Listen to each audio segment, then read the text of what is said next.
The transmission crackled across every frequency, every device, every screen on Earth simultaneously. Commander Elena Vasquez watched from the bridge of the orbital defense station Defiance as the alien ships materialized in formation around Earth. Sleek obsidian vessels that seemed to devour light itself. People of Earth, the voice resonated with mechanical precision, translated into every human language simultaneously. We are the Hegemon Collective. Your species has been evaluated and found adequate for servitude. You will surrender your weapons, dismantle your military forces, and prepare for integration into our labor caste. Resistance is futile. You have 72 of your hours to comply. Elena exchanged glances with her communications officer, Lieutenant Chen. The young man's face was pale, but his hands remained steady on his console. Around them, the bridge crew continued their duties with the same grim determination that had carried humanity through 2 world wars, a dozen smaller conflicts, and the first tentative steps into space. "Ma'am," Chen reported, "we're receiving responses from every military installation on Earth and in orbit. The answer is unanimous." Elena allowed herself a thin smile. "Patch me through to all channels, Lieutenant. It's time to give the Hegemon Collective our official response." The view screen flickered, and Elena found herself staring at a creature that defied easy description. Tall, angular, with 4 arms and eyes like burning coals. It wore what appeared to be ceremonial armor adorned with symbols of conquered worlds. "I am Overlord Kethmore of the Hegemon Collective," it announced. "Have you prepared your surrender documents?" Elena straightened in her command chair.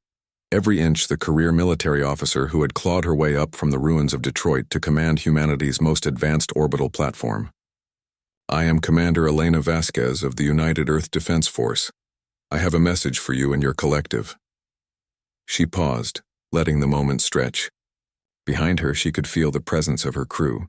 Engineers from Mumbai, pilots from Sao Paulo, gunners from Lagos, scientists from Stockholm. Humanity in all its chaotic, stubborn, magnificent diversity. "Our answer is no." Kethmore's eyes flared brighter. "You misunderstand your position, Primitive. We have conquered 17 star systems. Our ships number in the thousands. Your entire species possesses perhaps a dozen vessels capable of orbital combat." "You're right," Elena replied. "We are primitives. We're barely 3 generations removed from killing each other with sticks and stones. We've only been in space for a century, and half that time we spent figuring out how not to blow ourselves up." The alien overlord seemed pleased by this admission. "Then you will—" "But here's what you don't understand about primitives," Elena continued, her voice gaining strength. "We don't know when to quit. We don't have the good sense to stay down when we're beaten, and we sure as hell don't kneel." Around Earth, the response began. It wasn't coordinated by any grand strategy or unified command. It was simply humanity being human. The Defiance fired first, its railgun sending tungsten slugs screaming across space at relativistic speeds. The shots sparked harmlessly off alien shields, but that wasn't the point. The point was to send a message. From Luna Base, the mass drivers that usually launched cargo containers toward Mars swiveled skyward, hurling multi-ton projectiles at the nearest Hegemon ships. From the asteroid belt, mining crews rigged their charges and fusion torches into makeshift weapons. Even the civilian transport ships in orbit began broadcasting on all frequencies. Not surrender documents, but something else entirely. "What are they transmitting?" Kethmore demanded of his subordinates. "It appears to be historical records, Overlord. Military engagements from their past. Something called Thermopylae, Stalingrad, Rorke's Drift." Elena's voice cut across the channel. "Those are the stories we tell our children, Overlord. About the times we stood against impossible odds and chose to fight anyway. About the times we looked at certain defeat and decided to make our enemies pay for every inch." The first alien ship exploded as concentrated fire from 3 orbital platforms overwhelmed its shields. It was a small victory, they had hundreds more. But the cheer that went up across the human fleet was audible even through the void. "Impossible," Kethmore snarled. "You cannot win. Mathematics dictates—" "Mathematics," Elena interrupted. "Never met Sergeant York at the Argonne, or the RAF during the Blitz, or the crew of the Yorktown at Midway. Mathematics didn't account for what humans do when you threaten our children." The battle was brief and brutal.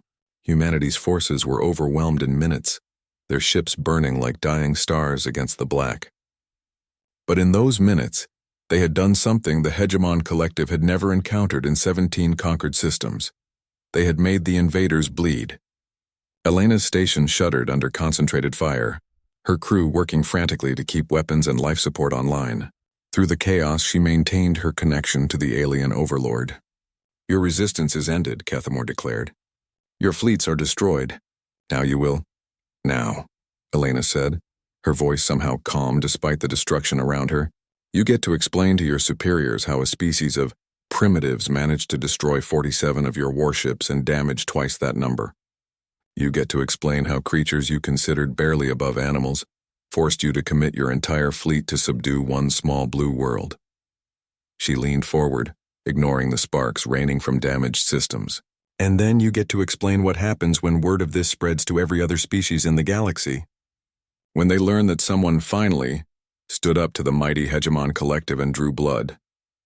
For the first time, uncertainty flickered in the alien's burning eyes. "You see, Overlord," Elena continued as her station died around her, "you made one critical error in your evaluation of humanity. You saw our technology, our numbers, our capabilities, but you never understood our nature." The transmission began to break up as the Defiance lost power, but Elena's final words rang clear across the void. "We don't kneel. We stand, and we make sure everyone else knows they can stand too." The last thing Kethamor saw before the transmission ended was Commander Elena Vasquez, standing at attention on the bridge of her dying ship, hands clasped behind her back, chin raised in defiance against the dark. It would be months before the Collective realized the true scope of their Pyrrhic victory. Reports began filtering in from across their empire, rebellions on subjugated worlds, resistance movements sharing stories of the humans who stood, whispered legends of the small blue planet that chose death over surrender. The Hegemon Collective had won a battle, but in doing so they had lost something far more valuable: the fear that kept their empire intact. Humanity had shown the galaxy that the mighty could bleed, that the impossible was merely difficult, and that sometimes standing tall in defeat was the greatest victory of all. In the end, humanity did exactly what Kethamor had feared they would do. They stood, and in standing they taught the galaxy to stand with them.